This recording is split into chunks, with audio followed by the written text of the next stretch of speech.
Welp.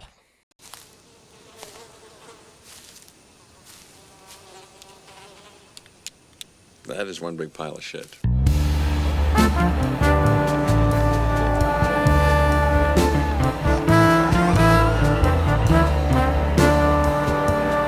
Alright, if this is your first time here, this is Big Motor Small Blade. I'm Seth.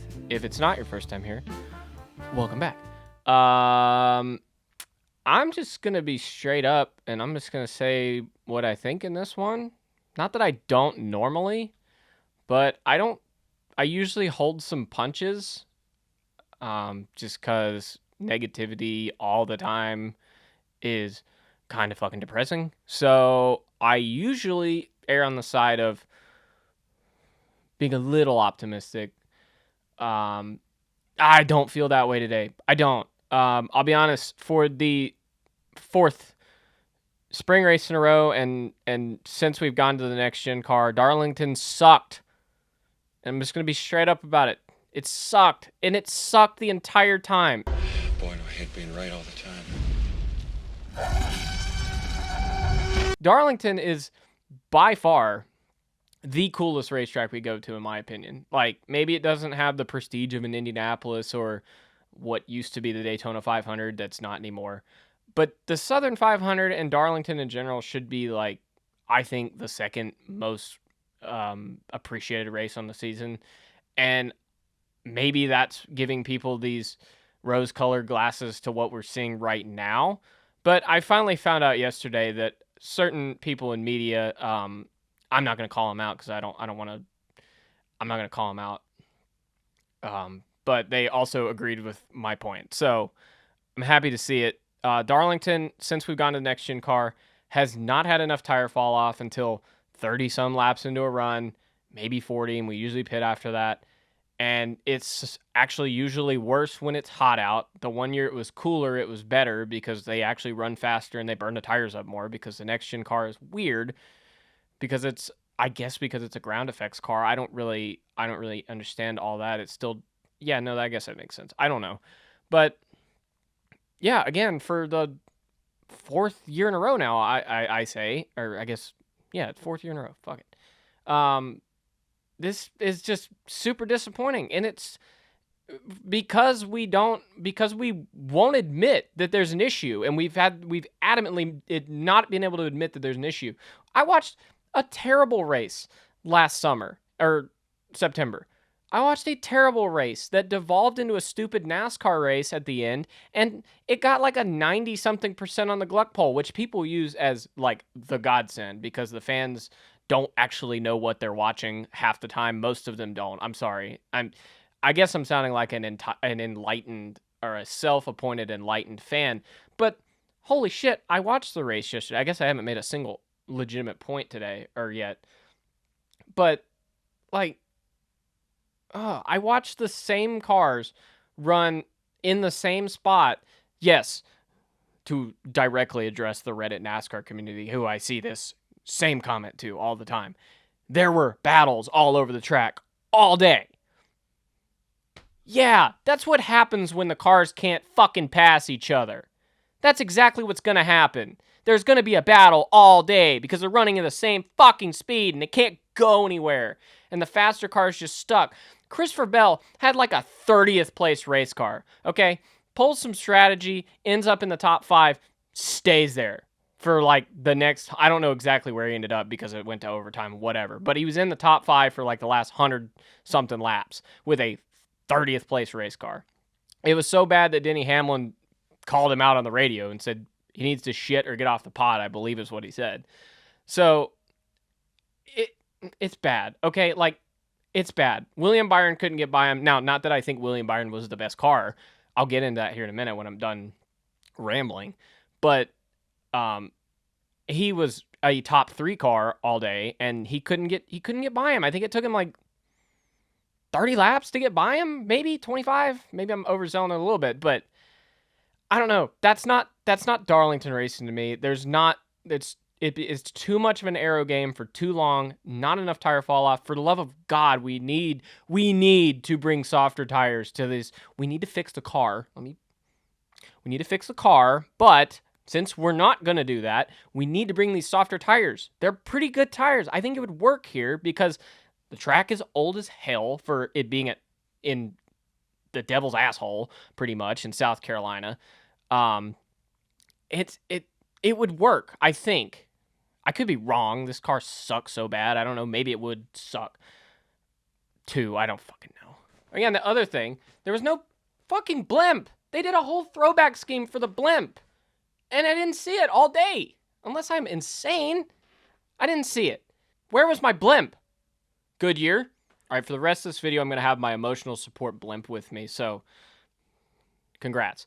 William Byron was not the best car yesterday. And if you think he was, and you were at the racetrack, I don't know what the Fox coverage looked like yesterday. So you may very well have been right to think William Byron had the best car yesterday. But from a fairly early point in the race, it was abundantly clear to me and anyone else who was paying attention at the racetrack that Ryan Blaney was the fastest car, and the second fastest car was probably the 45. And it was hard to tell if the 45 or the 24 were actually the fastest car or the second fastest car. But to me, it was pretty abundantly clear that the 12 was the fastest car. But they just could not get their shit fixed on pit road. There were a couple issues. There were a couple issues with the crew themselves. One was they couldn't get the jack up under the car. If this information is incorrect in any way, this is my brother's fault. So you should direct your complaints to him because I didn't watch the broadcast. I could see the 12's pit, but I also watched other things at certain points. So, but I did see a couple times where Ryan was spinning the tires bad coming off, and I believe they tried to put some extra. I think all they're allowed to put down is like Coca-Cola or some shit, but I believe they tried to do that.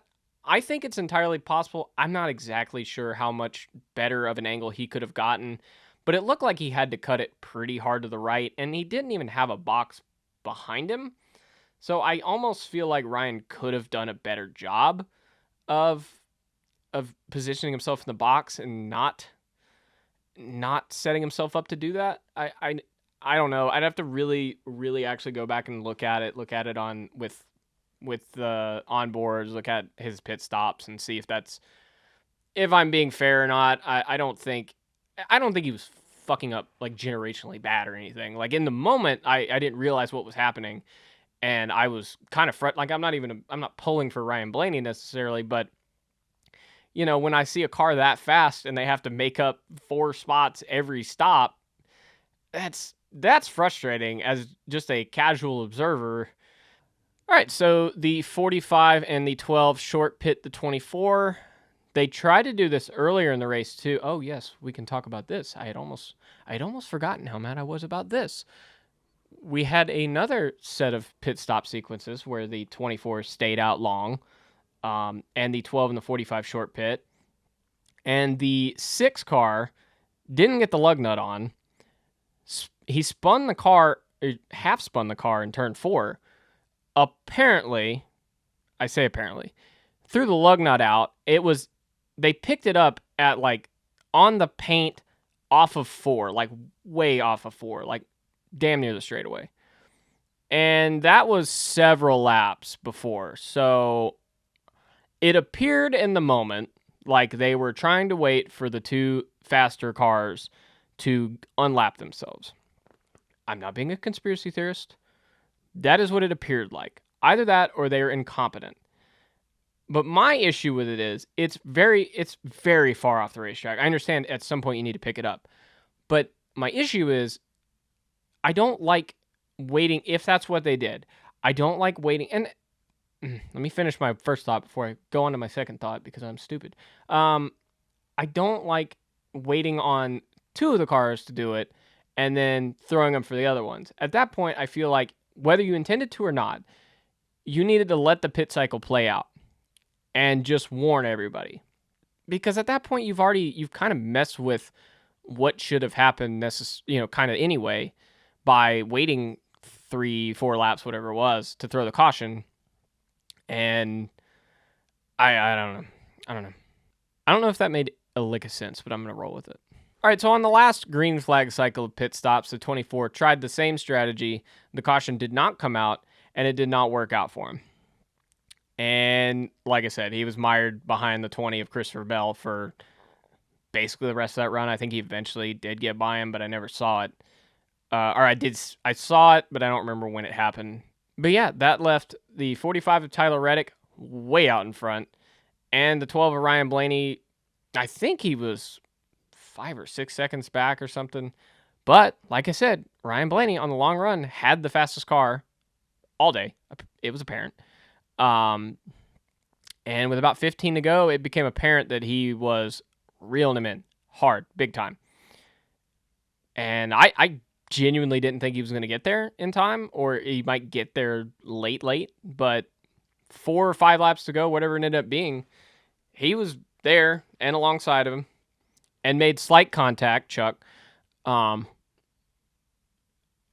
And Tyler Reddick, I'll be honest, the contact to me was not enough to do what it did to Tyler Reddick, because Tyler Reddick, it looked to me, was unwilling to give up on it, which theoretically makes sense.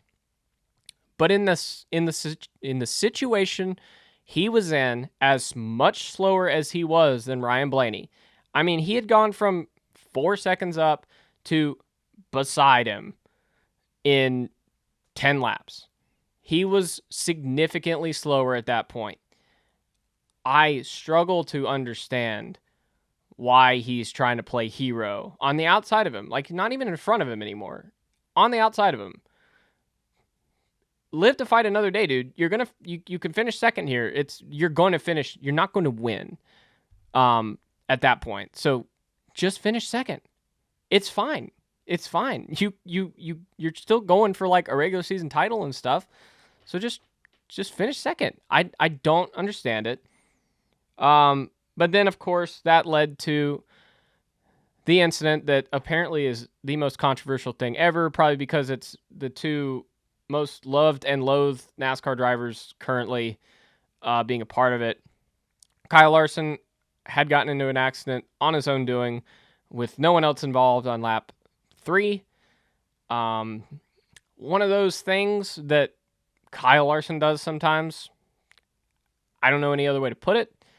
I had this exact talk with Jordan Bianchi right before the race, which is ironic, but he's the most frustrating guy, and also, but the way he does the things he does that frustrate you at the same time will make him be as great as he can be. So you kind of just have to take the good with the bad with Kyle and just accept it. But in this scenario, I for the love of God, don't understand why everyone's so vitriolic about it. I'm mad that it cost Ryan Blaney the win, because I feel like that was a generational drive from Ryan Blaney in a race where hardly anyone could pass at all.